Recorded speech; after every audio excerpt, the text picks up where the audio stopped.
Chapter 6. A Flight to Peak Productivity, Virtuosity and Undefeatability. Your time is limited, so don't waste it living someone else's life.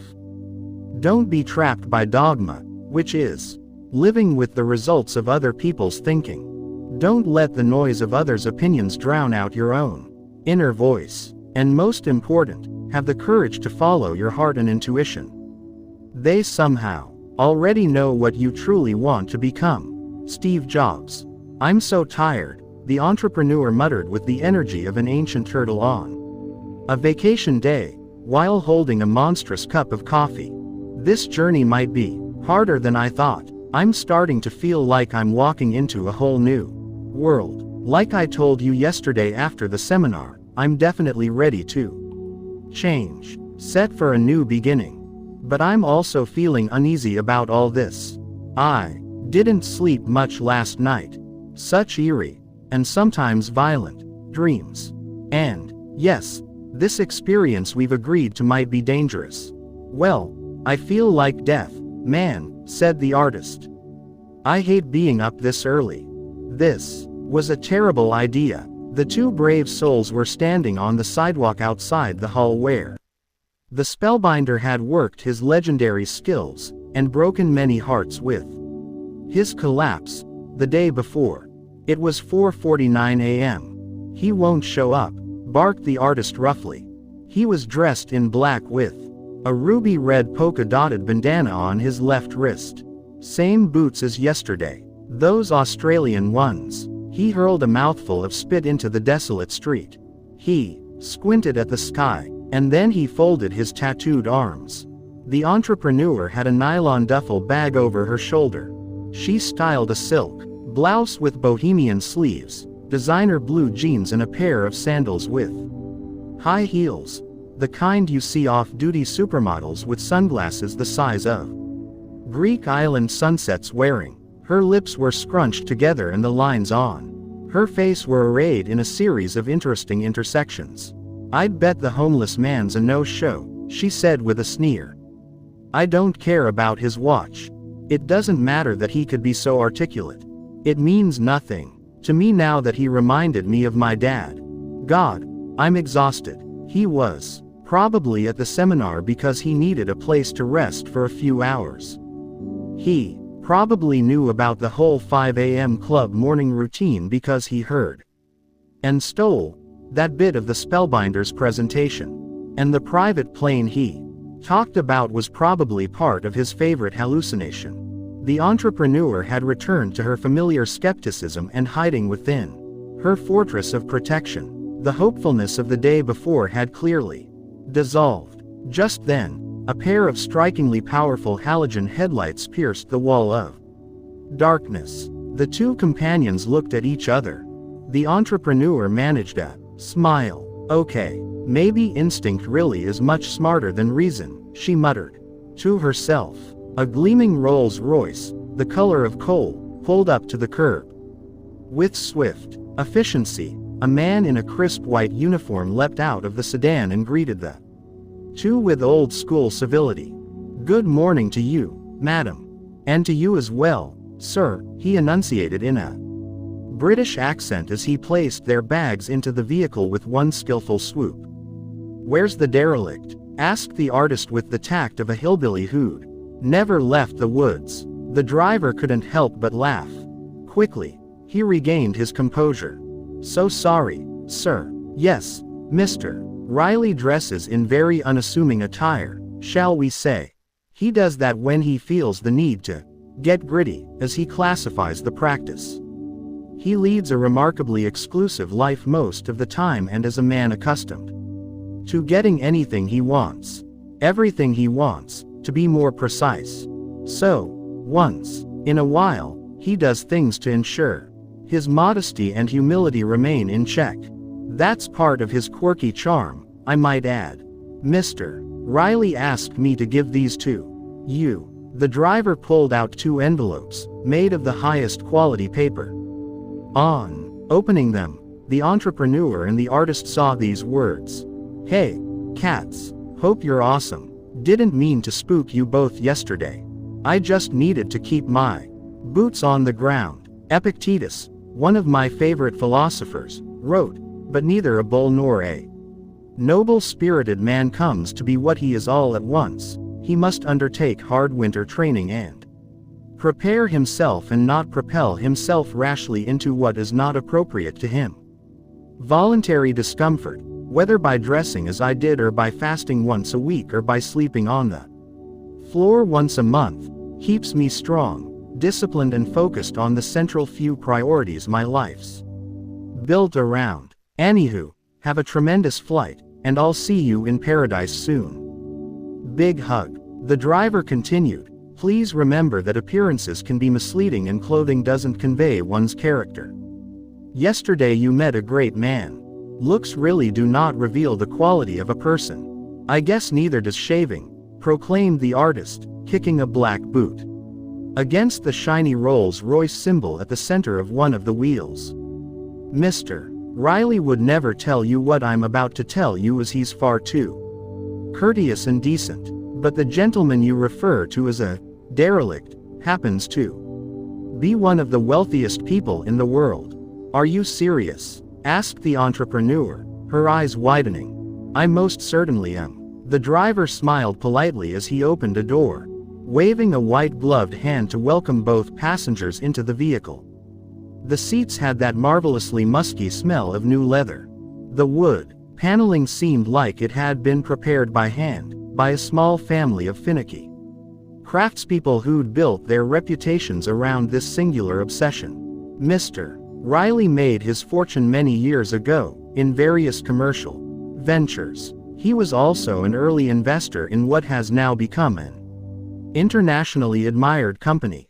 Discretion prevents me from mentioning the name, and if Mr. Riley found out I was speaking of financial matters with you, he'd be exceedingly disappointed. His instructions were simply to treat you with the utmost of care along with assuring you of his sincerity and reliability, and to deliver you safely to Hangar 21. Hangar 21? The artist asked as he eased languidly into the opulent vehicle, like a rock star accustomed to this method of transport or a hip-hop artist ready for a weekend roll. That's where Mr. Riley's fleet of jets are kept, stated the driver succinctly.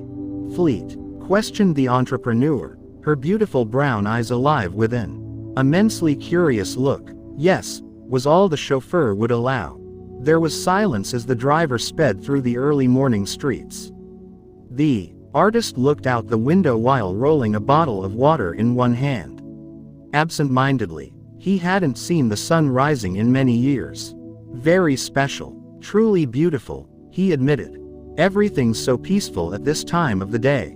No noise, such peace. Even though I feel tired right now, I can really think. Things seem clearer. My attention isn't a mess. It feels like the rest of the world is asleep. What tranquility. A cavalry of wispy amber rays, the ethereal palette of the daybreak, and the quietude of this moment left him encouraged and awestruck. The entrepreneur studied the driver. So, tell me more about your boss, she requested, restlessly toying with her device as she spoke. I can't tell you much more. He's worth multiple billions of dollars. He's given most of his money to charity.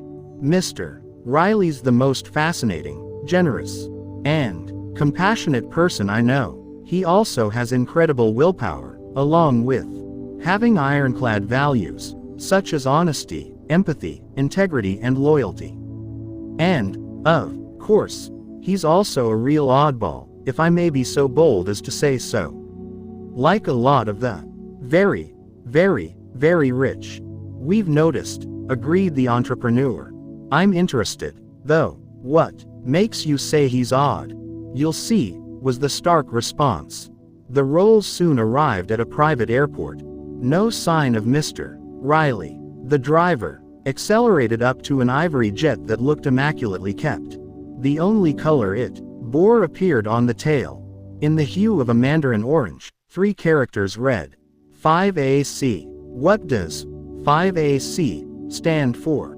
Asked the entrepreneur tensely, gripping her gadget tightly. The 5 a.m. club. Own your morning. Elevate your life. It's one of the maxims Mr. Riley has conducted his many business interests under. And now, with regret, this is where I must bid you adieu. Au revoir, he said before carrying the luggage over to the sparkling aircraft. Two handsome crew members chatted near the metal stairway that led up to the cabin. A tastefully refined blonde flight attendant handed the entrepreneur and the artist hot towels and offered them coffee from a silver tray. Dobro utro, she said, greeting them in Russian. It has been a great pleasure to meet you, the driver called up to the jet, as he got back into the car. Kindly convey my best wishes to Mr. Riley once you see him, and do have fun in Mauritius. Mauritius, the companions exclaimed, as surprised as a vampire waking up to a garlic clove. This is all unbelievable, the artist said as he climbed into the cabin. Mauritius. I've always wanted to go to that island, and I've read a bit about it. It's a high-frequency place. French flavor, tremendous beauty, and, from what they say, many of the warmest and happiest people on earth live there. I'm blown away, too, the entrepreneur said as she sipped her coffee and peeked into the cockpit. She studied the pilots as they performed their pre-flight preparation. I've also heard Mauritius is splendid, and that the people are super friendly, helpful and spiritually advanced. After a perfect takeoff, the first-class plane floated high into the clouds. Once at cruising altitude, premium champagne was served, caviar was recommended, and an array of fabulous main courses were suggested. The entrepreneur was feeling fairly content and far less incited by the cruel attempt of her investors to take her company away from her. True, this might not be the ideal time to take a vacation to learn about the 5 a.m. club philosophy and its underlying methodology that had served Mr. Riley's ascent to business titan and global philanthropist like rocket fuel, or perhaps this was the perfect time to get away from her usual reality to discover how the most successful, influential and joyful people on the planet start their days. After sipping on some champagne, the entrepreneur watched a movie. She then fell into a deep sleep. The artist had a book called Michelangelo Fiorentino et Raphael da Urbino, Masters of Art in the Vatican. He read it for hours. You can just imagine how happy he felt. The jet made its trajectory over a number of vast continents and above varied terrain. The flight was meticulously conducted, and the landing was as fluid as the overall experience was fine. Bienvenue Île Maurice, announced the captain over the public address system as the aircraft taxied along the freshly paved runway. Merci beaucoup. Welcome to Mauritius and Sir Siwusagur Ramgoolam International Airport, he continued, speaking his words with the well-earned confidence of someone who had spent most of his life in the sky. It's been a privilege having you two VIPs with us. We'll see you again in several days, from what Mr. Riley's personal assistant has informed us of your itinerary. Thank you once again for flying with us, and we trust that the journey was elegant, excellent and above all else, safe. A polished black SUV glittered on the tarmac as the flight attendant escorted her special passengers off the plane and into the humming vehicle. Your luggage will follow shortly. Not to worry, it shall be delivered to your guest rooms at Mr. Riley's seaside estate. Spasiba, she added in a graceful tone and with an earnest wave. This is so A-list, observed the entrepreneur as she happily snapped some selfies, uncharacteristically pouting like a fashionista.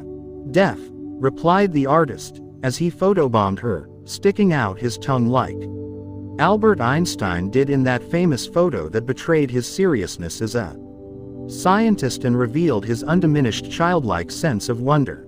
As the Range Rover rolled along the highway, tall stalks of sugar cane swayed in the fragrant breezes blown by the Indian Ocean. The quiet chauffeur wore a white cap, the kind you see bellmen at five-star hotels wearing, and a well-pressed dark gray uniform that hinted at an understated yet refined professionalism. He never missed slowing down when the speed limit descended, and ensuring his signal light was on whenever a turn was to be made. Though it was evident that the man was older, he moved the vehicle along the roadway with the precision of a young apprentice dedicated to becoming the absolute best. Through the drive, his focus remained transfixed on the pavement ahead, in a sort of trance designed to keep his passengers secure yet deliver them to their destination with a smooth efficiency.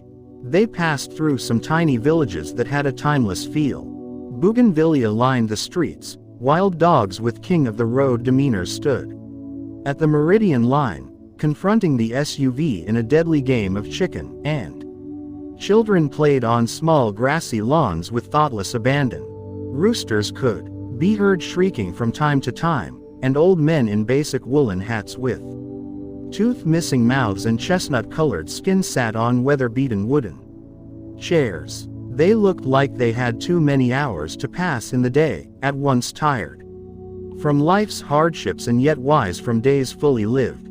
Choirs of upbeat birds sang melodically while colorful butterflies seemed to be fluttering everywhere. In one tiny community the SUV snaked through. A skinny boy with legs that appeared too long for his body pedaled a banana bike with a seat that was set too high on its creaky metal frame. In another, a group of teenaged girls in tank tops, surf shorts and flip-flops shuffled along the narrow but attentively maintained road, following a man in army green cargo shorts wearing a t-shirt that had the "No One Flame Grilled Chicken" printed on the back of it. Everything seemed to move on island time. People looked cheerful. They beamed with a radiant vitality not so commonly seen in the overscheduled, machine-dominated and sometimes soulless lives so many among us are experiencing. The beaches were unspeakably beautiful. The gardens were entirely glorious, and the entire Gauguin-looking scene was draped by a series of mountains that looked like they'd been carved by a 16th century Florentine sculptor. "See that structure up there?"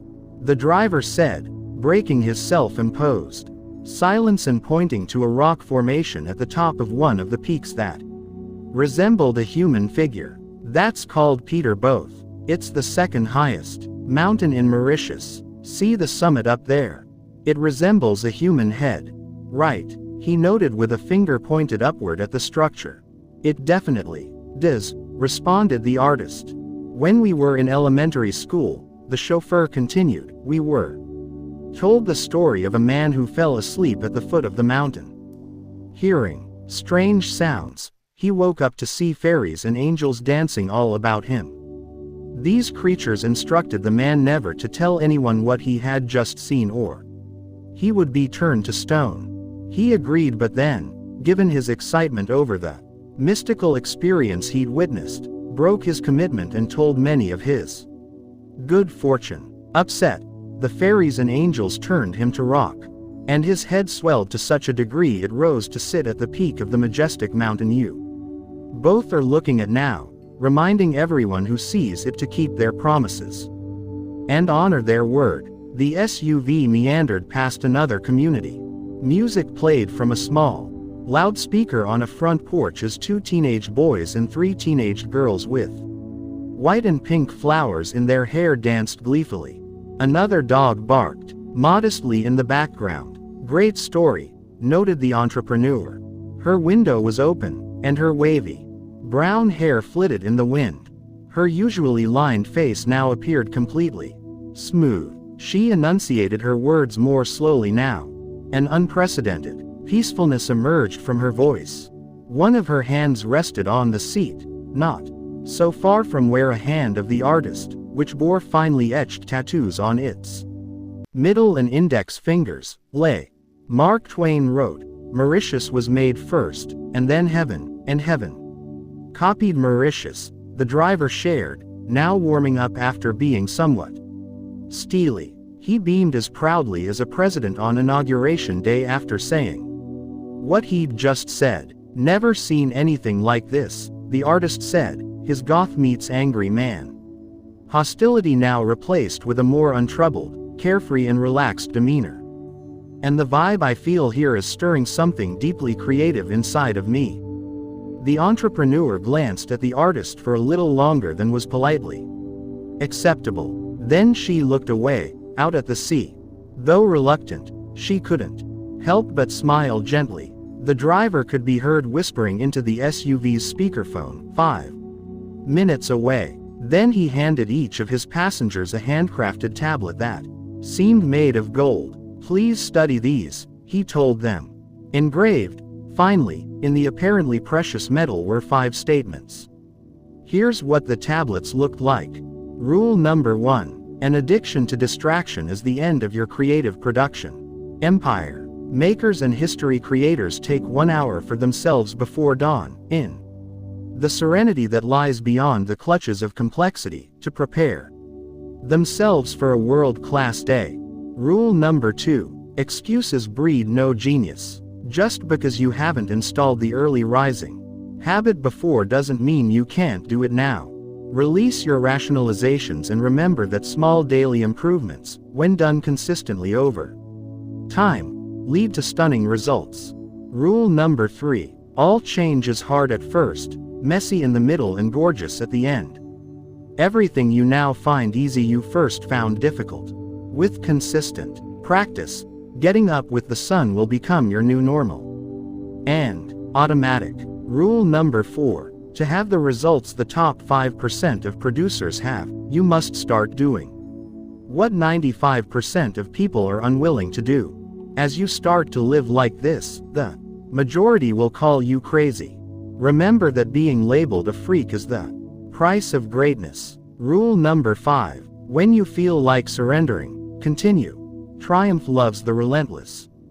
The vehicle slowed to a crawl as it passed an orderly row of faded white beach houses. A compact pickup truck was parked in the dusty driveway of one house. Dive gear was strewn across the front yard of another. In front of the last house, a gaggle of kids played in a yard, laughing hysterically as they enjoyed their game. The ocean appeared, both greenish and bluish with foam-topped waves, making SHAA-oshing sounds before colliding with the sandy shore.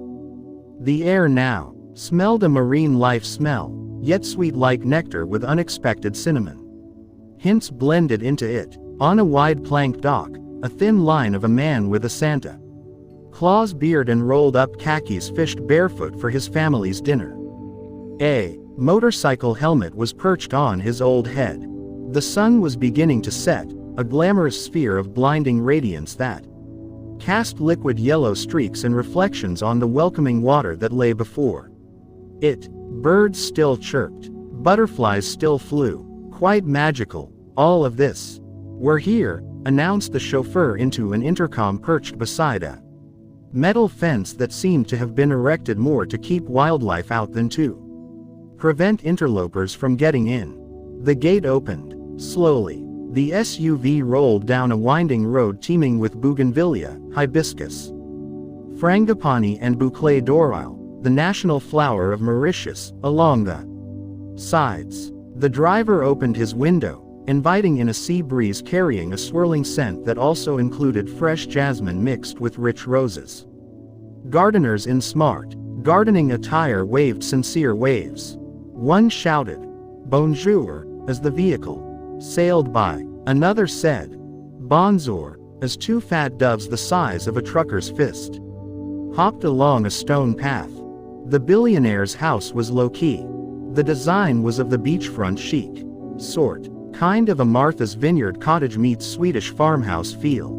It was both sensationally beautiful and completely private. A massive veranda at the back of the home extended over the ocean. A muddy mountain bike leaned against a wall. A surfboard rested near the end of the driveway. Massive floor-to-ceiling windows were the only extravagant architectural flourish. More precious flowers were meticulously arranged along a deck where a trolley supporting hors d'oeuvres, assorted cheeses and a service of fresh lemon tea with precisely cut slices of ginger waited. Sun-bleached gray steps wound down to a breathtakingly lovely beach, the type seen in the travel magazines the elite crowd liked to read. Amid all this exquisiteness, an isolated figure stood on the milk-colored sand. He made not one movement. Perfect stillness. The man was Eiffel Tower tall, shirtless and bronzed, and sporting a pair of loose shorts with a camouflage pattern, canary yellow sandals and uber stylish sunglasses, the kind you might purchase on Via dei Condotti in Rome, completed the surfer Zen meets Soho swagger appearance. He peered out into the sea, remaining still as a star in the big African sky. "There," said the entrepreneur, pointing. "We finally get to see our host. The illustrious Mr. Riley," she noted energetically, picking up her pace as she hustled down the wooden stairs that led to the seashore. "Look at him. He's just hanging out by the water, soaking up those rays and totally lovin' life. Told you he's special. So happy I trusted my gut and agreed to this wonderful escapade." He's been true to his word, in a world where too many people say things they never do and make promises they fail to keep. He's been super consistent. He's treated us so well. He doesn't even know us, and yet he's really trying to help us. Zero doubt in my mind he's got our backs. Hurry up, will you? She urged her slow moving companion as she waved an encouraging hand. "I feel like giving Mr. Riley a giant hug." The artist laughed as a baby gecko jaywalked across a broad plank.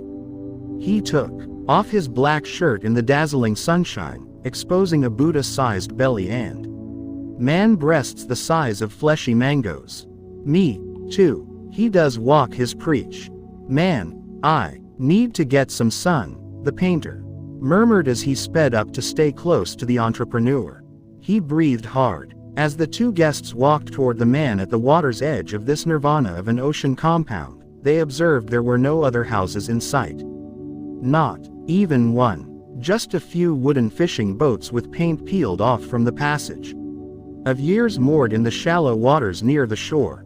And aside from the sun-worshipping empire builder in Italian shades, there was no other human being in evidence anywhere. "Mr. Riley," shouted the artist, now on the sand hungrily sucking air into his extraordinarily unfit lungs. The slender figure remained as fixed as a palace guard awaiting the arrival of the royal motorcade. "Mr. Riley," echoed the entrepreneur passionately. No response. The man just kept looking out at the sea and at container ships, the size of football stadiums that sat sprinkled across the horizon. The artist soon stood behind the set of intensely tanned shoulders of the figure and tapped 3 times on the left one. Instantly, the figure spun around. The two visitors gasped. The entrepreneur put a slender hand over her mouth. The artist jerked backward, instinctively, before falling to the sand. Both were stunned by what they saw. It was the spellbinder.